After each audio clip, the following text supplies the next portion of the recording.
मेरा नाम अलीशा सिद्धार्थ पाड़े है। मैं 5वीं कक्षा में पढ़ती हूँ। मैं आज आप सबको आत्मनिर्भर भारत पर 2 शब्द कहना चाहती हूँ। आत्मनिर्भर का सही मतलब तो यह होता है कि कोई भी व्यक्ति गांव या देश किसी दूसरे के सहारे या किसी दूसरे पर निर्भर नहीं होकर खुद पर निर्भर रहे। आत्मनिर्भर होना खुद के लिए, अपने गांव, शहर, जिले और देश के लिए बहुत जरूरी है। यदि हमारा शहर या देश आत्मनिर्भर रहेगा तो हमें किसी दूसरे देश पर निर्भर नहीं रहना होगा। ये सभी बातें व्यक्ति को छोड़कर राज्य और देश पर भी लागू होती है। यदि देश के पास संसाधन उपलब्ध नहीं है तो उसे किसी दूसरे देश से उस संसाधन की कमी को पूरी करनी पड़ेगी। यदि उस संसाधन को बनाने की सारी सामग्री उसके पास उपलब्ध है तो वह उसका प्रयोग कर उसका निर्माण स्वयं कर सकता है। इससे वह आत्मनिर्भर भी बनेगा और किसी दूसरे देश पर निर्भर रहने की जरूरत नहीं होगी।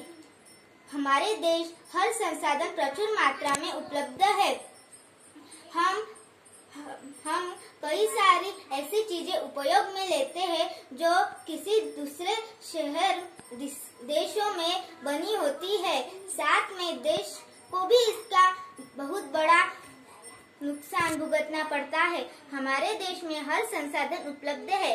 यदि उस संसाधन का सही उपयोग करके देश में ही वस्तुएं बननी शुरू हुई तो इससे देश को काफी फायदा होगा। इससे देश में उद्योग की बढ़ोतरी होती और देश के हर युवा और रोजगार मिलेंगे और देश के नागरिकों को पर्याप्त मात्रा में आवश्यक सामान देश में अधिक उद्योग लगेंगे तो बेरोजगारी देश में कम होती और साथ देश में फैली गरीबी भी समाप्त होने के साथ साथ देश की आर्थिक स्थिति में काफी सुधार होगा और अर्थव्यवस्था बहुत मजबूत होगी।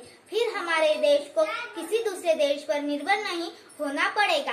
आत्मनिर्भर भारत के 5 स्तंभ। आत्मनिर्भर भारत के 5 स्तंभ पर खड़ा होगा।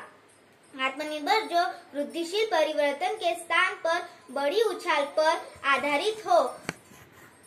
दूसरा, अवसंरचना, ऐसी अवसंरचना जो आधुनिक भारत की पहचान बने। तीसरा, प्रौद्योगिक, 21वीं सदी प्रौद्योगिक संचालित व्यवस्था पर आधारित प्रणाली। चौथा, गतिशील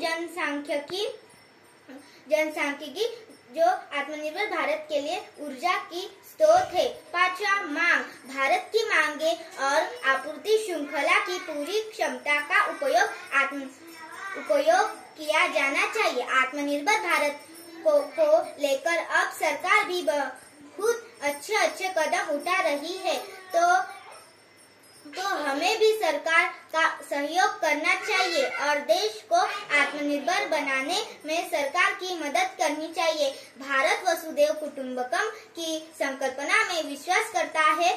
चूंकि भारत दुनिया का ही एक हिस्सा है